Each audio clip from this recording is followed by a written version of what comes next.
Aviation fans, welcome back to another episode of Imperial Diecast, and today I've got something really interesting here. I came across this model on eBay, and I have no idea who the manufacturer is. I mean, supposedly it's IXO, the brand most known for making 143 scale cars, but this model is completely unbranded. There's nothing on the bottom of the base, nothing at the bottom of the fuselage, so I have no evidence IXO made it. But it's a British Airways Boeing 777-200. It comes with a stand, and the reason why I bought it was because it was being sold for €3. Okay? 3! That is like a fraction of the cost of an old generation Herpa, which itself is like half the price of the current new generation Herpas.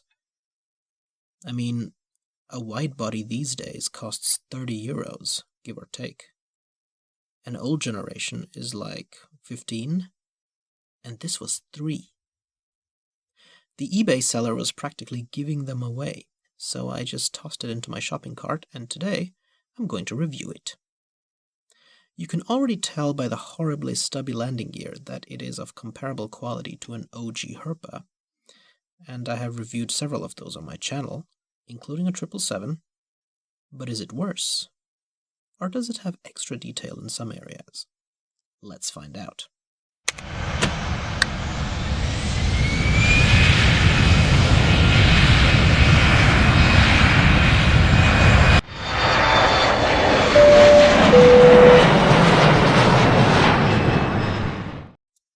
So this is a Boeing 777-200, but to be more specific, it is the 236ER, that is, extended range, and it was delivered to British Airways in April 1999, and this 23-year-old aircraft is, in fact, still in service, carrying passengers from London, usually to either Tel Aviv, Riyadh, or New York. When British Airways transitioned from their old Landor livery to their current one, for a few years they used to have a dozen or so different graphics on the tails of their aircraft. It was like a tartan design for Scotland, a Celtic knot for Ireland, other designs for Canada, Hong Kong, and South Africa. They even made a tail for Sweden, and Herpa released all of them as models. However, most of them have the old generation landing gear, and one of these graphics was the wavy Union Jack that then ended up becoming the official tail livery for all of their aircraft. So we'll begin by taking a look at the port side of the aircraft, at the L1 door. You can see that the door actually has some nice level of details, because not only do we have the porthole, but we also have 3 horizontal lines that represent some kind of levers on the door. And then, of course, you have the British Airways ribbon on top of it. The British Airways titles right underneath the window line, and the window line extends all the way back across the L2, L3, and L4 doors. Considering that this is a 777-200, there are only 4 doors instead of 5. And now, as we move on to take a look at the tail section of the aircraft, you can see that we have some extra bit of detail here. As much as you may want to fault this model for not being 100% scale accurate, because it is a little bit bigger than 1/500 scale, as I'll show you later, or having the extremely clunky landing gear, even bigger than old generation Herpas, keep in mind it has full registration, which some of the very early OG Herpas didn't have. It has Boeing 777 written to the right of the L4 door, right there.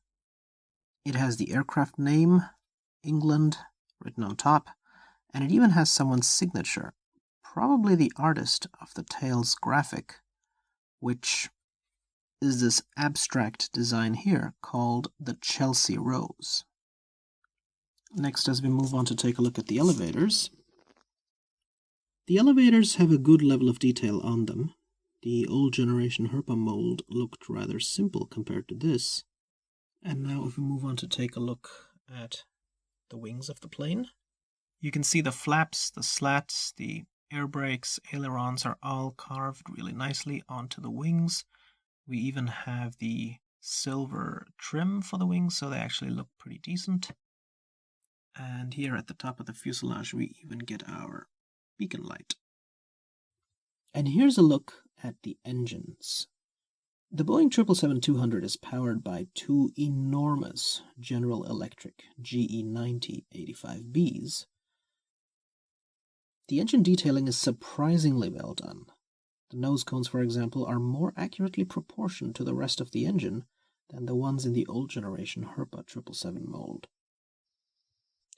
Taking a look at the front of the aircraft, you can see that the cockpit windows are pretty much the exact same as the old generation Herpa 777 ones are, in that they also don't have the silver window frames, but otherwise look decent.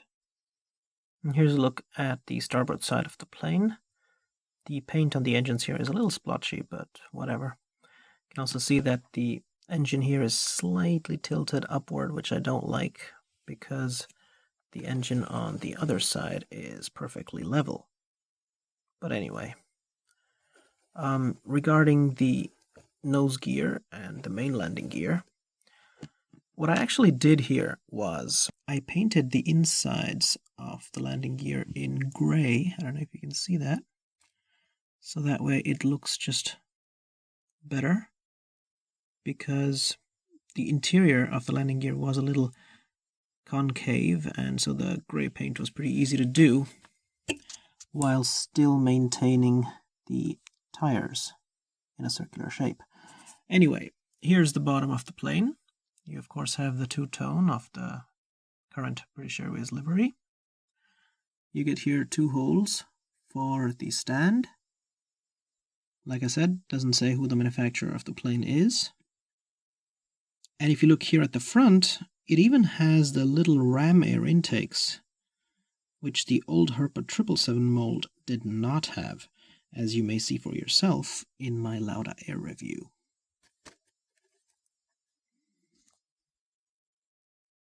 And finally, here's the comparison to a true 1/500 scale Boeing 777-200.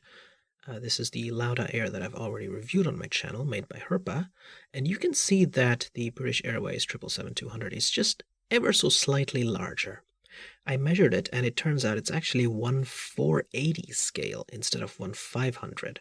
So that's a scale inaccuracy, but it doesn't really bother me too much in the end, because I display this model not next to my other 1/500s, but on its stand in a different area of my house, so I don't really care. So thanks again for checking out my review of the 1/500-ish scale Boeing 777-200 by British Airways. And if you're interested in more airplane reviews, please feel free to check out some of my other reviews here. Take care, have a wonderful day, and this is Imperial Diecast, signing out.